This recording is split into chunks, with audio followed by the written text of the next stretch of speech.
తెలంగాణ రాష్ట్ర వ్యాప్తంగా ఎండలు మండిపోతున్నాయి. రోజు రోజుకు ఉష్ణోగ్రతలు అయితే భారీ ఎత్తున పెరుగుతున్న పరిస్థితి కనబడుతుంది. ఇళ్లలో నుంచి బయటకు రావాలంటే ప్రజలు జంకుతున్న పరిస్థితి కనబడుతుంది. ఉదయం 6 గంటల నుంచి 10 గంటల లోపే ఏదైనా వర్క్ ఉంటే రావాలని ఇక్కడ చెప్తున్న పరిస్థితి కనబడుతుంది.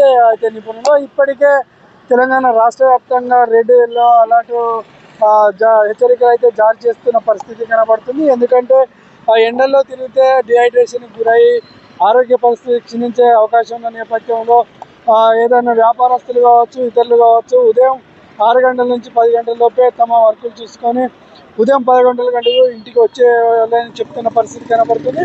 ఎందుకంటే ఈ ఎండలకు దాదాపు చాలా కొడుతున్న పరిస్థితి కనబడుతుంది. ఇప్పటికే రాష్ట్ర వ్యాప్తంగా 40 నుంచి 44 డిగ్రీల ఉష్ణోగ్రతలు అయితే నమోదైతున్న పరిస్థితి కనబడుతుంది. దేశవ్యాప్తంగా కూడా ఎండలు మండిపోతున్న పరిస్థితి కనబడుతుంది. చిన్నపిల్లలు ఎండలో తిరగడం వల్ల డిహైడ్రేషన్కి గురై ప్రమాదాలు సంభవించే అవకాశం ఉన్నాయి. అలాగే గర్భిణీలు కూడా ఎటు తిరగదు. ఎండ నేపథ్యంలో ఎండకు చాలా ఇబ్బంది పడే అవకాశం ఉంటుంది. వృద్ధులు కూడా డిహైడ్రేషన్ గురై వడదెబ్బ కలిగే ప్రమాదం ఉన్న నేపథ్యంలో వారు కూడా ఎవరు కూడా బయటకు రావద్దని చెప్తున్న పరిస్థితి కనబడుతుంది.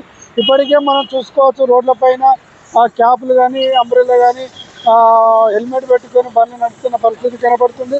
ప్రస్తుతం కరీంనగర్ జిల్లాలో అయితే గత 2-3 రోజుల నుంచి అయితే ఉష్ణోగ్రతలు అయితే భారీ ఎత్తున నమోదయ్యాయి. ఉదయం 10 గంటల నుంచే దాదాపుగా ఈ ఉష్ణోగ్రతలు అయితే మరీ ముఖ్యంగా పెరుగుతున్న పరిస్థితి కనబడుతుంది.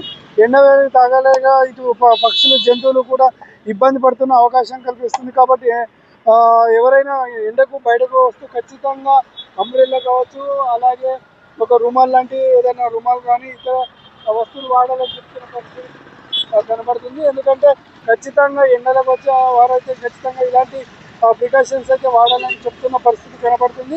డాక్టర్లు ముఖ్యంగా సూచిస్తున్నారు. ఎందుకంటే అత్యవసర పరిస్థితిలో తప్ప ఎండలకు బయటకు వచ్చే పరిస్థితి కూడా రావద్దని చెప్తున్న పరిస్థితి. ఇప్పటికే జంతువులు ఇంకా ఎనిమల్స్ కూడా ఇబ్బంది పడుతున్న పరిస్థితి కాబట్టి ఖచ్చితంగా ఎండలకు వచ్చేవారు గ్లూకోజ్ పౌడర్ కూడా, మనం వాటర్ బాటిల్ కూడా ఎంబడి తీసుకొని వెళ్ళాలని డాక్టర్లు సూచిస్తున్నారు. ఎందుకంటే గ్లూకోజ్ వాటర్ తాగడం వల్ల కొద్దిగా ఎనర్జీ లెవెల్స్ పెరుగుతాయి. అలాగే బాడీ డిహైడ్రేషన్ కాకుండా ఉండడానికి కూడా ఎప్పటికప్పుడు వాటర్ తాగాలి. రోజుకు ఎండాకాలంలో అయితే 4 నుంచి 5 గ్లాసుల 5 లీటర్ల వాటర్ తాగినట్టయితే బాడీ కూల్గా ఉంటుందని చెప్తున్న పరిస్థితి. ఏదైనా ఖచ్చితంగా ఈ ఎండకు మాత్రం చల్లని పదార్థాలు ఏది కూడా తీసుకోవద్దు. ముఖ్యంగా ఫ్రిడ్జ్ వాటర్ కూడా వాడకూడదని చెప్తున్నారు. ఏదైనా రంజాన్ కావచ్చు, కుండ నీళ్ళు ముఖ్యమని చెప్తున్న పరిస్థితి. పిల్లలు మాత్రం ఎండాకాలంలో బయట తిరిగినవారు, ముఖ్యంగా స్కూల్ సెలవులు వస్తున్న నేపథ్యంలో పిల్లల్ని అయితే ఎండాకాలం బయట తిరగదు. ఈత గురించి కానీ ఈత కొలను కూడా పంపించాలి. ఎవరైనా తల్లిదండ్రుల పర్యవేక్షణలో మాత్రమే ఈత కొలకు పంపించాలి. ఎందుకంటే చాలామంది ఈతలు రాకుండా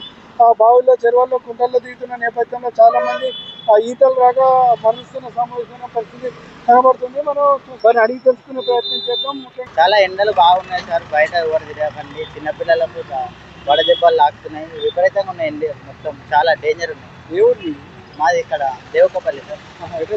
ఇక్కడ కాలేజ్ ఎగ్జామ్స్ అటెండ్కి వచ్చినాం. చాలా ఉన్నది. ఎండలు ఉన్న వాటి క్యాబ్ పెట్టుకొని తిరుగుతున్నాం సార్. చాలా డేంజర్ ఉన్నాయి. ఇలాంటి ప్రికాషన్ తీసుకుంటాను. ఎండకు బయటకు వెళ్ళకండి. ఏమున్నా ఇంట్లోనే ఉండండి. నైట్ పూట వెళ్ళండి, నీడ పడ్డం.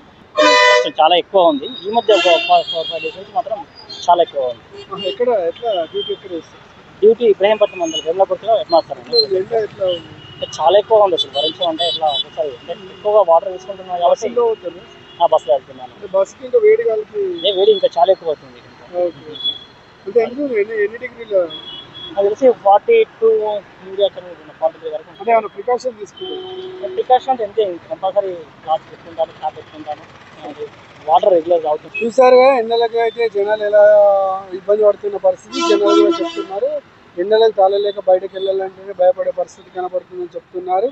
ఉదయం 6 గంటల నుంచి 10 గంటల లోపల వాళ్ళ వర్క్లు అయితే కంప్లీట్ చేసుకుని వస్తున్నారు. అత్యవసర పరిస్థితి తప్ప బయటకు రావద్దని కూడా చెప్తున్న పరిస్థితి. కాబట్టి ఎండలు బాగా మండిపోతున్న నేపథ్యంలో ప్రికాషన్స్ కూడా మస్ట్ అని చెప్తున్న పరిస్థితి కనబడుతుంది. బయటకు రావాలంటే అంబ్రెల్లా కావచ్చు, క్యాప్ కావచ్చు, అలాగే ఫేస్ మాస్క్ కావచ్చు, అలాగే ఆయిల్ నుంచి ఖర్చు కావచ్చు, ఇలాంటివి వాడాలని చెప్తున్న పరిస్థితి. ఖచ్చితంగా గ్లూకోజ్ పౌడర్ ఇట్లాంటివి అయితే వాడాలని చెప్తున్నారు.